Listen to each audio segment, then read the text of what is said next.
你是否好奇美国本土最高的活火山是什么样的？它看起来像一座被白雪覆盖的巨型城堡，巍峨静默，山顶层层环抱的20几座冰川，像是在封印着它随时都可能喷发的火山能量。这座山叫雷尼尔山，那它到底有哪些独特之处，能让它如此与众不同呢？如果我们来这里旅行，应该去哪些看点呢？这期我带着一些你也可能会好奇的问题，一起走进这座神奇火山。这里也是我独自床车自驾美国西北大环线第27天的目的地。欢迎来到雷尼尔火山国家公园。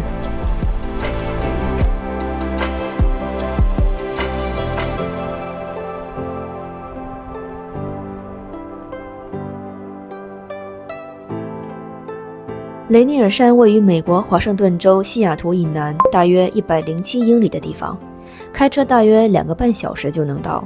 在天气晴朗的时候，甚至在西雅图市区就能远远看到这座地标式的巍峨雪山。所以这个国家公园也很适合从西雅图出发，周边1到2日的自驾游。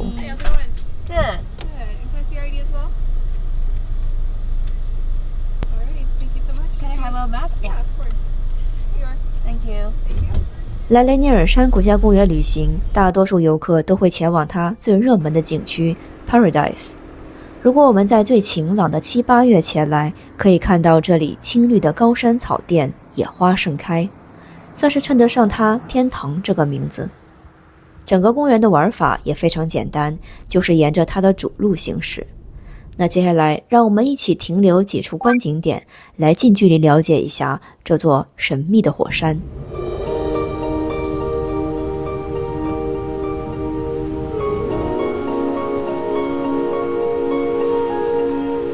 来到雷尼尔山脚下，仰望这拔地而起的山峰，不禁让人想问，它到底有多高？能登上去吗？我查了一下，它的官方测量为海拔4392米，是美国本土最高的火山，也是美国第5高峰。根据2022年的统计，曾有9530人尝试攀登雷尼尔山，其中大约有1半的人能够成功登顶。早在1888年，美国国家公园之父约翰·缪尔就和同行的6名队员经历了2周艰难跋涉，才成功登顶。之后，在他和环保组织的长期推动下，国会于1899年正式设立了雷尼尔山国家公园，成为了当时美国成立的第5个国家公园。而如今，这里每年吸引着超过240万的游客。雷尼尔山之最不仅体现它是美国本土最高的火山，它的山顶也有着冰川之最。从空中地图可以看到，雷尼尔山上有28条主要的冰川，以及许多未命名的冰雪覆盖区域，其中包括美国本土最长、最厚、体积最大且末端海拔最低的冰川卡本冰川，以及美国本土面积最大的冰川艾蒙斯冰川。虽然这些冰川正以越来越快的速度融化，但雷尼尔山依然是美国本土冰川覆盖面积最大的山峰。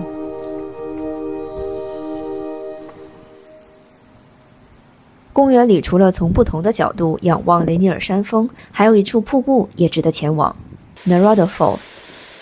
这座瀑布的河水来自山顶的雪原与冰川融水，因此格外清澈冰凉，水中混着被冰川研磨成粉的盐屑，让瀑布呈现出一种淡淡的乳灰色，这是冰川河水特有的颜色。瀑布好看的角度并不是在停车处向下俯瞰，而是沿着一条小路向下走几分钟，到峡谷的深处。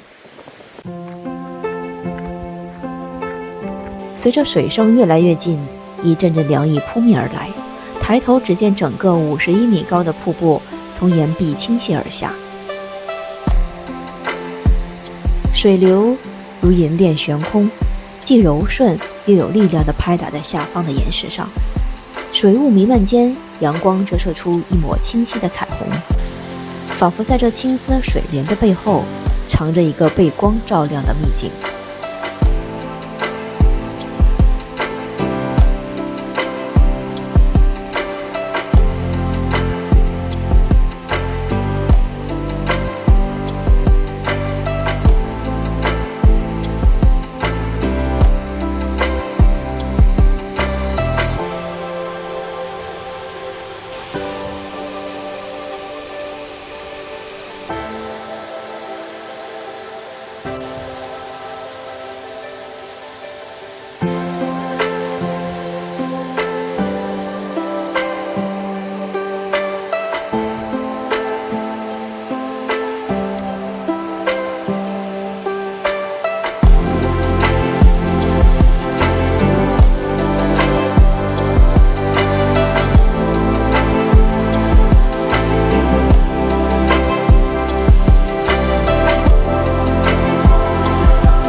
如果你走过几个美国国家公园，大概也会察觉到它在运营上的某种规律。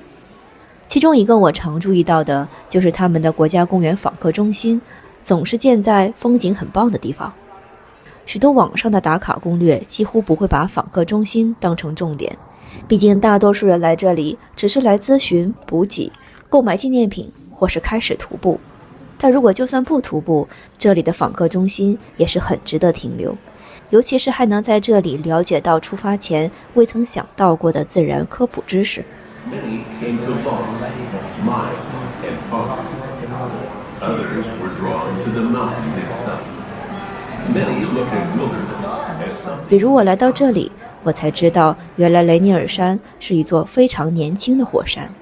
相比我们之前路过的喀斯喀特山脉那1200万年的历史，它却只有500万年历史。这里的访客中心也是公园里最著名的步道 Skyline Trail 的起点，全程往返 5.6 英里，海拔需要攀升1700英尺，难度属于中高，通常需要4到5个小时完成。我这次的一日游轻松行程并没有去徒步，不过如果你来这里的时间充足，体力够用，这条线路绝对值得一试。也许当你从山上归来时，也会像约翰缪尔那样感叹，在我走过所有雪山之巅中，雷尼尔山的高山花园是最繁盛、最华美的。如果我们不打算徒步，还有一处不可错过的景点，就是公园内最受欢迎的湖泊 Reflection Lake。 在清晨无风的时刻，湖面会映出清晰的雪山倒影，仿佛一幅完美的镜像。虽然我来的下午时分并没有看到完美的倒影，但在湖畔茂盛山林映衬下的雷尼尔山显得更加庄严静谧。然而这份安宁只是它的表象，这座雪山骨子里是一座充满力量的火山。在过去的50万年里，数千次喷发的熔岩不断流动冷却，那时有远比现在更大的冰川曾环绕着雷尼尔山，熔岩流与冰川相互推击，形成了它的山脊，在冰与火交织的共同作用下，塑造了如今的地貌，成就了这座奇特的山体。即使如今它看似沉睡，但它也不是休眠火山，地质学家仍将它定义为间歇性活跃的火山。这意味着即使它现在处于平静状态，将来也可能再次喷发。上一次喷发大约发生在1000年前，而科学家最新的研究表明，它目前的活跃程度远超以往的估计。虽然我们普通游客赶上它爆发的概率极低，但面对这座由自然力量雕刻的飓风，人们仍该怀着敬畏与警觉，因为没有人能预知它下一次的觉醒会在何时到来。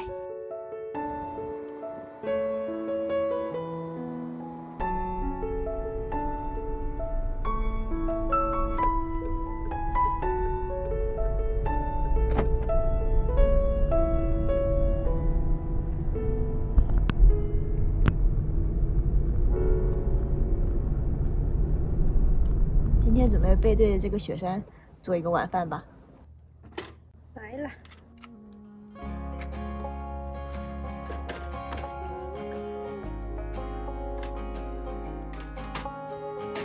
今天准备做鸡蛋炒西红柿和鸡肉炒饭。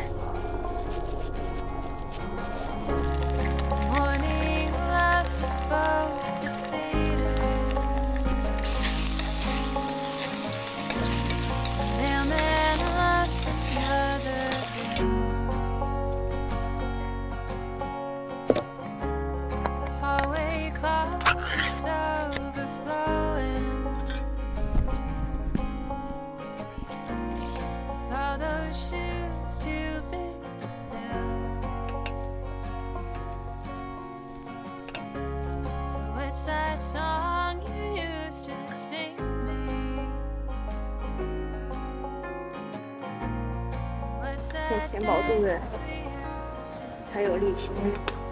那我现在开始吃饭了，尝一口。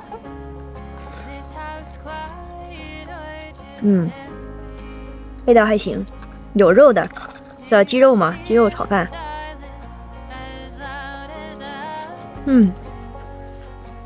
鸡肉炒饭配鸡蛋西红柿，在外面吃成这样也可以了。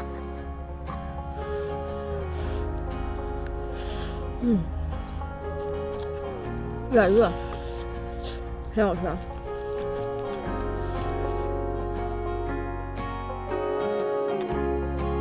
吃完晚饭，夕阳的光也柔和地落在了雷尼尔山上。旅程的第27天就这样不紧不慢地结束了。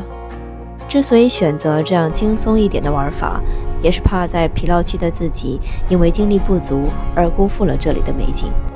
我想我以后一定会再来，带着更充足的时间和体力去深入走进这片雪山花园。旅行中的错过不是遗憾，而是给下一次再来的机会。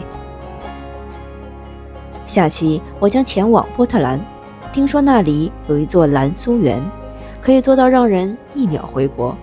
我也决定去体验一下那里的江南气息。那你记得关注，我们下期见。